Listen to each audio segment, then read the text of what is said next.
दिल्ली सरकार में नए मंत्री बने सौरभ भारद्वाज मेरे साथ हैं। सौरभ जी, स्वास्थ्य से लेकर के विजिलेंस, जल, इंडस्ट्री, सिंचाई, 7 विभाग आपके पास है। किस तरह से इसको प्रायोरिटाइज करेंगे?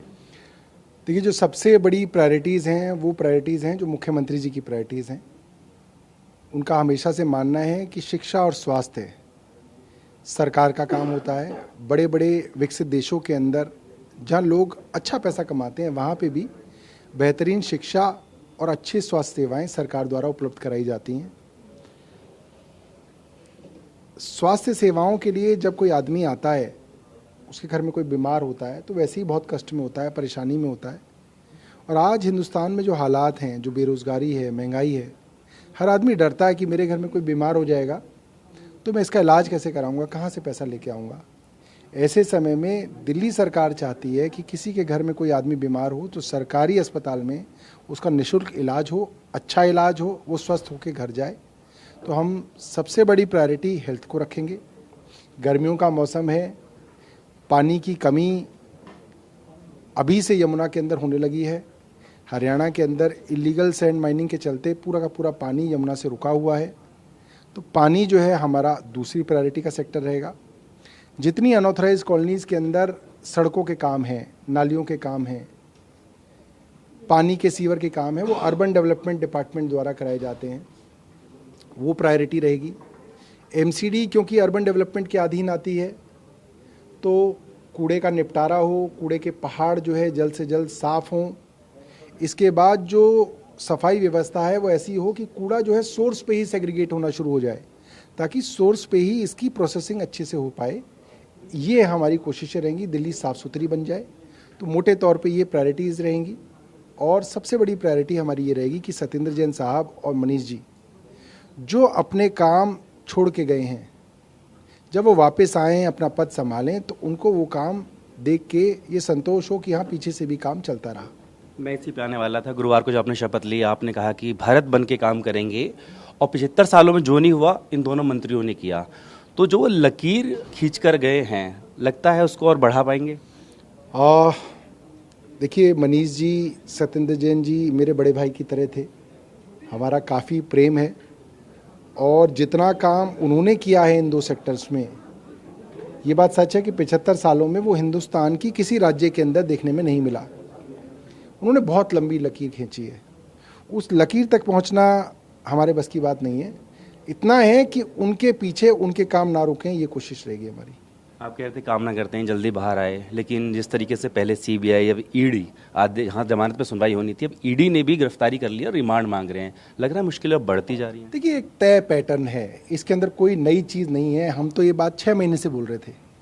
सीबीआई जो है वो प्रिवेंशन ऑफ करप्शन एक्ट के अंडर काम करती है। इस एक्ट के अंदर अगर आपको उनको जेल में रखना है तो आपको सबूत दिखाने पड़ेंगे अदालत में। सीबीआई की और भारतीय जनता पार्टी की समस्या ये है कि पिछले 1 साल में उनके पास मनीष सिसोदिया जी के खिलाफ कोई सबूत नहीं है, कोई डॉक्यूमेंट्री एविडेंस नहीं है, कोई पैसा नहीं है, कोई बरामदगी नहीं है। तो सीबीआई जो है आज जो है बड़ी एम्बेरसमेंट फेस करेगी कोर्ट के अंदर। और क्योंकि सीबीआई से जमानत मिलने के जो वो हैं प्रोबेबिलिटी है वो हाई है, इसलिए केंद्र ने कहा कि भैया इसको ना आप पीएमएलए के अंदर इनको अरेस्ट कर लो। अब पीएमएलए जो है वो बेसिकली ऑर्गेनाइज्ड टेररिस्ट नेटवर्क्स की जो मनी फंडिंग होती थी, कि जो हवाला और जो मनी लॉन्ड्रिंग के थ्रू उनका पैसा आता था, उसके लिए बनाया गया था कि इस तरीके की एक्टिविटी को तुरंत रोका जाए, कहीं कोई बड़ी पॉलिटिकल असैसिनेशन ना हो जाए, कहीं कोई बॉम्बे की तरह सीरीज ऑफ बॉम्ब ब्लास्ट ना हो जाए। तो उसके लिए ये कानून बनाया गया कि कोई भी आदमी जिसको आप पे शक भी हुआ, आप उसको जेल में डाल दो और जेल में ही रखो। उस तरीके के कानून को मनीष सिसोदिया जी के खिलाफ इस्तेमाल करना बहुत बड़ी बेईमानी है। और मुझे लग रहा है ये अपने आप में एक बड़ी शर्मनाक बात है कि भारतीय जनता पार्टी आज इस स्तर पर उतर आई है। एक प्रोटेस्ट भी किया जा रहा है जिसमें जेल का मॉडल, सीएम हाउस का मॉडल बनाया गया है, इसको कैसे लेते हैं? अब भारतीय जनता पार्टी राष्ट्रीय पार्टी है, बोलते हैं हमारे जो है दुनिया में सबसे ज़्यादा सदस्य हैं, बड़ी बड़ी बातें करते हैं। 20 लोग होते हैं उनके प्रोटेस्ट में। मुझे लगता है कि भारतीय जनता पार्टी थोड़ा अपनी ऑर्गेनाइजेशन पे काम करे। अगर लोग नहीं मिल रहे, किराए के लिए आए, कुछ तो करें, कहीं तो कुछ करें। लोग ही नहीं आते उनके प्रोटेस्ट में। कुछ दिनों पहले मैं उनके प्रोटेस्ट देखता हुआ आ रहा था, उनके पास 20-25 लोग खड़े थे। बड़े बड़े राष्ट्रीय नेता आ जाते हैं, 20-20 लोग होते हैं भारतीय जनता पार्टी के प्रोटेस्ट में। इसका मतलब ये है जनता इनके साथ नहीं है, ये सिर्फ राजनीतिक प्रोटेस्ट है। मेरा आखिरी सवाल आपसे, प्रवक्ता के तौर पे आप लगातार सवाल उठाते रहे हैं कि एलजी के महत्व जो अधिकारी हैं वो सहयोग नहीं करते हैं। अब इतने अहम मंत्रालय आपके पास है, इतने विभाग आपके पास है, कैसे सामंजस्य बिठाएंगे?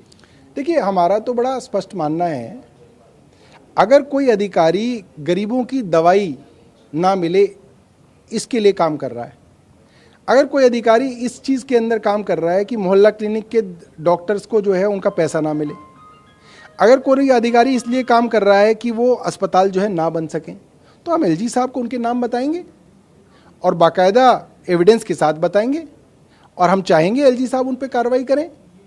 एलजी साहब क्यों नहीं चाहेंगे कि अच्छा काम हो, तो हम एलजी साहब को उनके नाम भेजेंगे और हम उम्मीद करेंगे एलजी साहब उन पर कार्रवाई करें। आपको बहुत बहुत शुभकामनाएं। Thank you. तो बिल्कुल सौरभ भारद्वाज को 7 विभाग मिले हैं और ऐसे में उनका कहना है कि सबसे जो प्राथमिकता है वो स्वास्थ्य और साथ साथ में जो है जल और जिस तरीके से शहरी विकास की बात की, इन तमाम चीज़ों को जो कि अरविंद केजरीवाल ने दिल्ली की जनता से वायदा भी किया था उनको आगे बढ़ाने का काम करेंगे। अपनी वीडियो से वीरेंद्र के साथ जितेंद्र भाटी।